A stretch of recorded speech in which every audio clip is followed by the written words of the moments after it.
안녕하세요, 탑튜브입니다. 제가 브롬톤을 방출한 지가 벌써 1년이 지났습니다.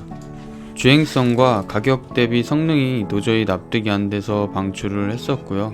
그렇다고 브롬톤이 안 좋은 자전거는 아니지만 개인적인 주행 스타일과는 맞지 않는 부분이 있었기 때문에 썩히기에는 아까웠고, 워낙에 가격 방어도 잘 되는 미니벨로였기 때문에 좋은 가격에 판매를 했었습니다.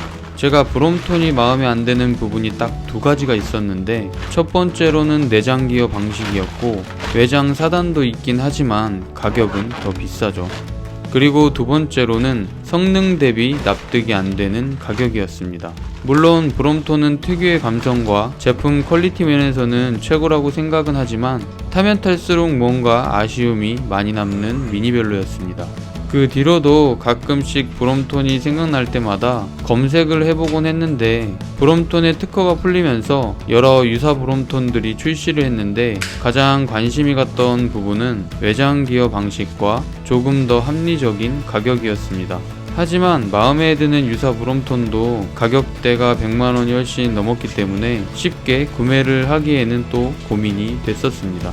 이 정도 가격이면 그냥 조금 더 보태서 브롬톤을 타는 게 나을 것 같기도 하고 아닌 것 같기도 하고, 또 무한 반복 고민이 되기 시작을 했었습니다.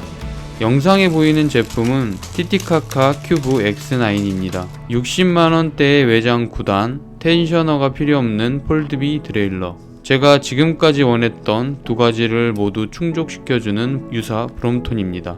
기본적으로 M바로 구성이 되어 있지만 타 브랜드에 비해 핸들 포스트가 더 긴 게 특징이라서 차후에 일자바로 교체를 해서 타도 좋은 포지션이 나올 거라고 생각합니다. 브롬톤을 타보신 분들은 느끼시겠지만 유사 브롬톤의 제품 퀄리티는 확실히 차이가 나기는 합니다. 워낙에 브롬톤 프레임이 완벽하기 때문에 그런 것도 있기는 하지만 유사 브롬톤으로 처음 입문을 하셨다면 전혀 눈치채지 못할 만큼 괜찮은 수준입니다.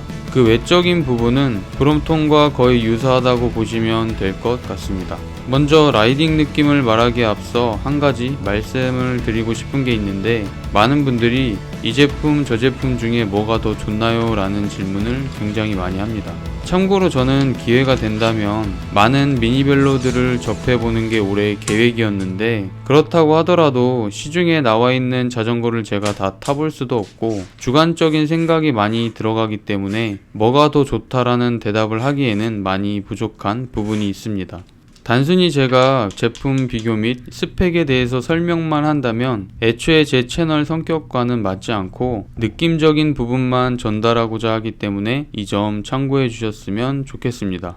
일단 첫 라이딩 느낌은 묵직한 무게와는 다르게 정말 경쾌했습니다. 결론 먼저 말씀드리면 요즘 나오는 유사 브롬톤의 수준은 확실히 좋습니다. 외장 9단에 폴딩 사이즈도 거의 동일한데 간섭되는 부분도 없어서 솔직히 조금 놀랄만한 수준이었습니다. 제가 특히나 가성비 제품을 좋아하는 이유 중에 하나가 고가의 자전거일수록 애지중지 아끼게 되기 때문에 오히려 마음 편하게 라이딩을 못하게 되더라고요. 최근에 저는 300만원대의 버디 R 모델도 구매를 했는데 라이딩을 하는 횟수는 가성비 제품들이 압도적으로 많습니다. 트라이폴드류 한 대 정도는 가지고 있으면 여러모로 활용도가 좋고 가지고 놀기에 이만한 자전거도 없다고 생각을 합니다. 반접이식 방식보다 튼튼한 프레임 구조를 가지고 있고 넉넉한 프레임 사이즈로 인해 신장이 크신 분들도 피팅하기 좋습니다. 여러 자전거 장르를 통틀어 가장 긴 휠베이스 구조를 가지고 있어 작은 바퀴임에도 불구하고 안정감 있는 주행감과 직진성이 좋습니다. 프론트 가방도 여러 자전거에 활용을 해봤지만 트라이폴드만큼 완벽한 위치는 없었습니다. 머드가드의 유무도 라이딩을 하다보면 없어서는 안되는 부품 중에 하나인데 대부분은 추가되는 무게와 잘 어울리지 않는다는 이유로 장착을 하지 않는데 트라이폴드는 머드가드와의 일체감이 뛰어납니다. 오죽하면 비오고 난 뒤에 머드가드 때문에 브롬톤만 타고 다녔던 기억도 있습니다. 그리고 이제는 저렴한 가격대로 외장 7단에서 10단까지도 나오고 조금은 답답했던 주행성마저도 없어졌기 때문에 사실상 트라이폴드류를 선택 안 할 이유가 없습니다. 내구성 부분 관련해서는 지금도 열심히 굴리고 있지만 올 겨울도 부지런히 탈 생각이기 때문에 차후에 한번 다뤄보도록 하겠습니다. 트라이폴드를 타면서 개인적으로 가장 좋았던 부분은 프레임 잡소리가 거의 없습니다. 접이식 자전거를 타다 보면 한 번쯤은 겪어보셨을 텐데 워낙에나 브롬톤 특유의 프레임 구조를 그대로 가져왔기 때문에 경첩 구조상 잡소리가 거의 없는 편이고 핸들 포스트 역시 조절형이 아닌 고정형이기 때문에 튼튼한 느낌이 있습니다. 휠셋을 보시면 쉴드 베어링에 QR 레버로 고정되는 방식인데 제가 예전에 브롬톤을 탈 때 휠셋이 육각 너트로 고정되어 있는 걸 보고 엄청나게 실망을 했던 기억이 있습니다. 육각 너트도 감성 때문인 건지 다른 이유가 있는지는 모르겠지만 저가 자전거에 사용되는 방식을 굳이 300만원 정도 하는 자전거에 육각 너트로 고정을 할 필요가 있나 싶은 생각도 들었습니다. 확실히 올해는 트라이폴드의 해라고 봐도 될 정도로 여러 종류의 트라이폴드가 출시가 되고 있고 앞으로 얼마나 더 발전할지가 기대가 많이 되는 장르입니다.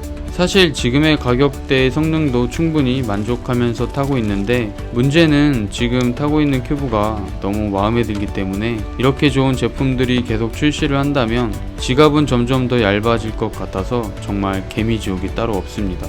최근에 또 티티카카 큐브 Y라는 60만원대 20인치 모델도 출시를 했는데 개인적으로 20인치를 정말 좋아하기 때문에 기대가 되는 모델 중에 하나입니다. 높은 가격대의 폴딩의 편의성만 보고 구매를 망설이고 계신다면 합리적인 가격으로 외장 기어 방식의 경쾌한 주행성을 가진 트라이폴드로 입문을 해보시는 것도 너무나도 좋은 선택입니다. 제 영상을 보고 미니벨로에 입문을 했는데 잘 타고 있다는 글을 볼 때면 왠지 모를 뿌듯함을 항상 느끼고 있습니다. 오늘 영상도 조금이나마 도움이 되었으면 좋겠고요. 끝까지 시청해주셔서 감사합니다.